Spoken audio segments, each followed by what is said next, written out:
Debido a la fama que acarrea el nombre de Atila el Huno, muchos han oído de la existencia de su pueblo, los hunos, pero ¿qué tanto sabemos de sus orígenes o costumbres?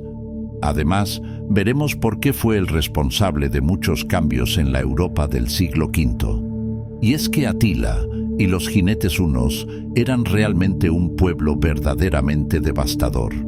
Comencemos.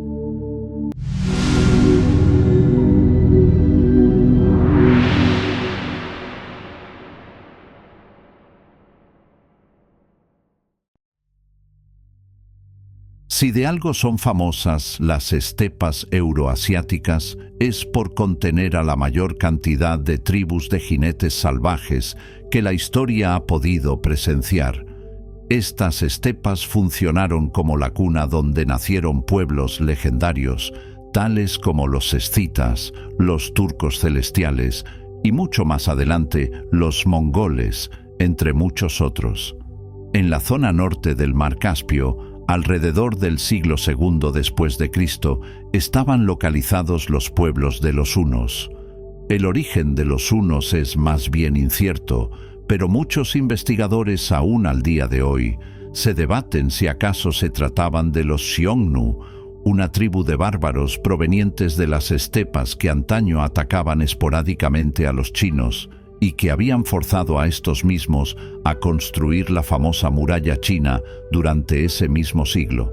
El fundamento de esta teoría es que en las fuentes chinas se refieren a los bárbaros atacantes como Xiongnu o también como Hun, algo que a distintos historiadores les ha resultado sumamente familiar, y teniendo en cuenta la gran movilidad de los pobladores de las estepas, se postuló la teoría de que aquellos hunos, que serían el gran terror de los romanos, eran descendientes de aquellos Xiongnu. Esta hipótesis como tal no está confirmada y aún sigue en debate. Por razones inciertas, en el siglo IV después de Cristo, tras 200 años sin ningún movimiento bélico que se destaque, los hunos comenzaron a migrar hacia el oeste, llegando al territorio de lo que hoy es Ucrania. Naturalmente, con este desplazamiento, otras tribus que vivían en esas zonas se vieron obligadas a migrar, y es en esta parte de la historia en la que los romanos comienzan a prestarles especial atención a los hunos. Una de las descripciones más detalladas fue hecha por un militar romano contemporáneo llamado Amiano Marcelino, quien dijo sobre ellos lo siguiente: «Los hunos son una raza salvaje y feroz hasta en lo increíble. Desde que nacen los varones, los hunos les marcan las mejillas con profundas incisiones para destruir todo germen de barba. Todos tienen el cuerpo corto, los miembros robustos y la cabeza gruesa, dando a su conformación algo de sobrenatural su prodigioso desarrollo en anchura.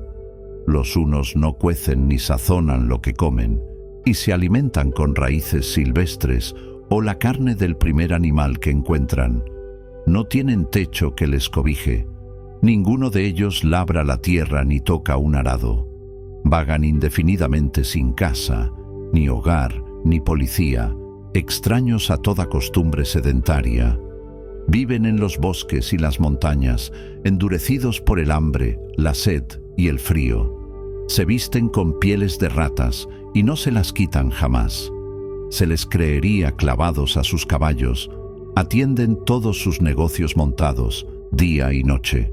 Ninguno de ellos, concebido, nacido y educado en tantos puntos diferentes, puede contestar a la pregunta ¿de dónde eres? Inconstantes y pérfidos en los convenios, cambian al menor vislumbre de esperanza, todo lo hacen por pasión, y no distinguen lo honesto de lo deshonesto. Hasta su lenguaje es enigmático. No tiene igual la habilidad con la que, desde una distancia prodigiosa, lanzan sus flechas, que llevan en lugar de hierro un hueso agudo que manejan con increíble destreza. A la hora de describir el aspecto físico de los hunos, lo que más se resaltaba era el notable ancho que tenían sus rostros y la forma extraña de sus cabezas. Esto último no se debía únicamente a la obvia razón genética de que la mayoría de sus jinetes compartían sangre de pueblos de tipo mongoloide, sino también a que, como muchos otros pueblos de las estepas, deformaban los cráneos de los niños para crearles una apariencia inquietante. En varios hallazgos arqueológicos en donde habitaron los hunos, se han podido encontrar muchos de estos cráneos deformados desde el nacimiento del bebé. Esta costumbre, creen los investigadores, que se debía de realizar únicamente con aquellos hunos que pertenecían a la nobleza de su clan. Como era usual en los pueblos esteparios, los hunos se trasladaban todos juntos. Delante iban los jinetes, y detrás le seguían los carros con los niños, mujeres y ancianos, los cuales eran comandados por las esposas de los caudillos hunos. Mientras al hombre le correspondía controlar y dirigir al ejército, las esposas eran las responsables de la administración de los recursos y del cuidado de los más débiles. Otro dato interesante es el trato que tenían con sus muertos. Los hunos inhumaban a sus fallecidos y parte del proceso del entierro involucraba la realización de sacrificios, principalmente de caballos. El historiador Jordanes, del siglo VI después de Cristo, nos da una pista de cuáles podían ser las creencias que tenían los hunos. Según nos dice, ellos adoraban a una deidad de la guerra conocida como la espada de Marte, con la cual generaban una conexión al clavar una espada en la tierra. Por otro lado, la teoría que es mayormente aceptada por los autores es que los hunos eran adoradores del dios Tengri, el mismo que adoraban los pueblos túrquicos y al cual se referían con respeto y devoción como el cielo, el único, ya que era dueño del cielo, de las montañas y del sol. Además, la cosmovisión de los hunos iba, al igual que otros pueblos mestizos de las estepas, conectada profundamente al chamanismo. Si el espectador se pregunta cuál es el legado artístico que dejaron los hunos, le sorprenderá saber que es prácticamente nulo, con muy pocas excepciones. En el territorio que ellos ocuparon, los arqueólogos hallaron lo que constituye uno de los tesoros más característicos de los hunos. Se trata de una veintena de jarrones de bronce, con un estilo tan único al que solo se los puede asociar con las tribus de los hunos. Algo bien sabido es que estas tribus eran sumamente deficientes a la hora de manipular los metales, razón por la que sus armas solían carecer del mismo. Y en comparación con otros pueblos, la técnica utilizada en estos jarrones es más bien pobre. El mayor misterio que rodea a estos calderos es el motivo de su creación. ¿Para qué los utilizaban? Algo muy extraño que acostumbraban hacer era enterrarlos así sin más, y no hablamos de que eran parte de un ajuar funerario, sino que los enterraban lejos de cualquier otra tumba o pertenencia, tal y como un perro que entierra su hueso. Faltándonos contexto al respecto, esta práctica no parece tener sentido alguno. Siguiendo el recorrido histórico que tuvieron los hunos, si para el siglo III y IV estaban en lo que hoy es Ucrania, para el siglo V, los hunos ya se habían asentado en torno a los Cárpatos y la estepa de Panonia, hoy conocido como territorio húngaro. Al establecerse en este territorio, fueron por consecuencia empujadas otras tribus, tales como los vándalos, que acabaron creando el reino vándalo al norte de África, y los alanos, quienes se vieron obligados a emigrar y finalmente invadieron la península ibérica. Por si no fuera poco, los godos fueron también expulsados por los hunos, provocando que estos mismos se vieran con el objetivo y la necesidad de invadir el Imperio Romano, acabando asentados en el sur de la Galia y en la península ibérica. Tal había sido el efecto en cadena que generó la expansión de los hunos. Sin embargo, la parte más interesante de la historia de los hunos iba a comenzar en el año 434. Estos pueblos de jinetes habían quedado conformados por tres grandes hordas, lideradas por Bleda y Atila. siendo este último el protagonista de muchas de las pesadillas de los europeos durante esta etapa. Cuando Átila y su hermano consiguen el liderazgo de las tribus hunas, les llega una embajada enviada por Teodosio II, líder del Imperio Romano del Este, el cual después se convertiría en el Imperio Bizantino. La razón de la visita era simple. Teodosio quería evitar un potencial asedio. Entre los diplomáticos de esta embajada resuena uno llamado Prisco, quien narró los acontecimientos de Roma que él había logrado contemplar, y es la fuente principal de información que tenemos sobre Atila. Según sus descripciones, Atila tenía un aspecto muy similar al de su pueblo: cabeza redonda, cuerpo ancho y corto, ojos pequeños, mejillas prominentes y un carácter muy marcado y temperamental. También cuenta que, a pesar de tener arranques de cólera y ser ávido de la bebida, era una persona muy inteligente, reflexiva y que buscaba siempre tener un fundamento sólido para realizar un asedio. Así como el emperador Teodosio II pagó tributo para que los hunos no le atacasen, el líder del Imperio Romano del Oeste, Valentiniano III, llegó no solo a negociar con Atila, sino que también le dio un cargo honorífico como aliado y comandante del ejército romano. Todo esto para asegurarse de mantener a raya a los salvajes hunos. Teniendo Atila un imperio tan vasto y contando con tantos recursos gracias a los acuerdos que los imperios romanos y otros vecinos habían hecho con él, decidió realizar una incursión al imperio persa sasánida. El ataque no resultó exitoso, así que decidieron redireccionarlo hacia aquel aliado con el que había hecho un acuerdo de paz, el Imperio Romano del Oeste. Entre el año 441 y 448, Atila saqueó los Balcanes, sembrando el terror en las poblaciones. Lo único que logró detenerle fueron las murallas construidas en Constantinopla, pues el ejército huno carecía de preparación tecnológica para poder franquear semejantes defensas. La historia de los Xiongnu con la muralla china se volvía a repetir. Aún así, los resultados generales habían sido positivos, pues el Imperio Romano había tenido que firmar un nuevo acuerdo de paz, entregándole tierras al sur del Danubio. Es en esta misma campaña que fallece Bleda, el hermano de Atila, proporcionándole al famoso caudillo el poder completo a partir del año 449. A los pocos meses que pasa esto, sucede algo muy interesante.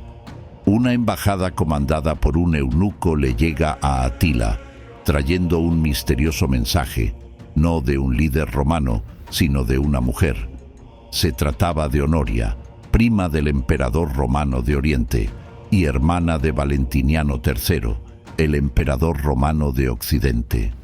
¿Cuál era la razón para que una princesa romana enviase un mensaje a un caudillo bárbaro?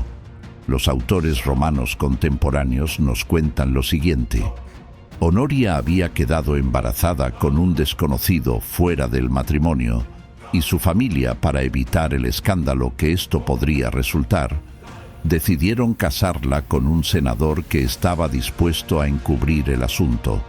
Honoria, lejos de querer casarse con él, prefirió escribirle a Atila el Huno para que la rescatase de esta situación, ofreciéndole a cambio su propia mano. Atila aceptó, con la condición de que se le fueran concedidos ambos imperios como legítima herencia. Claro está que esto fue rápidamente descubierto por los emperadores romanos y no se supo más sobre la princesa Honoria. Deseoso de expandirse, Atila se alió con otras tribus bárbaras para finalmente invadir el Imperio Romano de Occidente, logrando penetrar en las Galias, y estando esta vez sí provisto del armamento de asedio necesario para su campaña. En el camino, Atila supo apoderarse de muchas ciudades en el territorio de lo que hoy es Francia, dejando su marca con saqueos e incendios. Ahora que estaba en las Galias, le fue hora de enfrentarse no solo a las tropas romanas, sino también a una alianza conformada por los visigodos y otras tribus salvajes, siendo esta la batalla de los campos cataláunicos, donde bárbaros se enfrentaron contra bárbaros. A pesar de la muerte del rey de los godos, Atila y sus aliados acabaron por ser derrotados, teniendo que retroceder y abandonar la Galia. No siéndole esto un motivo de descanso, Atila aprovechó la movilización de sus tropas para invadir la península itálica, generando aún mayor cantidad de saqueos e incendios. Sin embargo, cuando estaba a punto de cruzar el Valle del Po y atacar Roma, medió conversaciones con una embajada romana, entre la cual se hallaba incluso el Papa León I. Este encuentro pareció ser decisivo, pues fue suficiente para que Atila decidiera retirar sus tropas y volver al corazón del Imperio Huno. Los autores consideran que, tras una campaña tan larga y repleta de invasiones, Atila había decidido aceptar alguna especie de trato por parte de los romanos y tomarse así el tiempo para reorganizar sus tropas. Ya estando de regreso en su hogar, mientras planeaba sus próximos ataques, Atila contrajo matrimonio con una joven princesa. La fiesta, como podrá el espectador imaginarse, fue inmensa, primando el alcohol por sobre todo lo demás. Al día siguiente, las horas transcurrían y nadie sabía nada sobre Atila. Preocupados, los más allegados entraron a su habitación y se encontraron a su esposa sumida en la angustia junto a Atila, quien estaba tumbado en un charco de sangre. No había signos de apuñalamiento. ¿Qué había sucedido? Los historiadores creen que, a causa del abuso de la bebida, Atila pudo sufrir una hemorragia interna masiva, ahogándose en su propia sangre. Jordanes, uno de los historiadores principales sobre la vida de Atila, nos cuenta cómo sucedieron las cosas a continuación. Su cuerpo fue colocado en medio de una llanura en una tienda de seda, como si fuera un espectáculo para la admiración de los hombres. Los mejores jinetes de toda la tribu de los hunos cabalgaban en círculos y contaban sus hazañas en un canto fúnebre de la siguiente manera. El jefe de los hunos, el rey Atila, nacido de su padre Mundiuch, único poseedor de los reinos escita y germánico, capturó ciudades y aterrorizó a ambos imperios romanos. Y cuando hubo logrado todo esto por el favor de la fortuna, cayó, no por herida del enemigo, ni por traición de amigos, sino en medio de su nación en paz, feliz en su alegría y sin sensación de dolor. Tras su fallecimiento, el final del Imperio Huno era inminente. Uno de sus hijos de un matrimonio anterior tomó el poder y organizó un ataque al Imperio Romano de Oriente. La derrota fue contundente y la cabeza del joven fue expuesta en las calles romanas como señal de victoria. De esta manera, la coalición de tribus hunas fue disolviéndose, marcando el final del legado de Atila.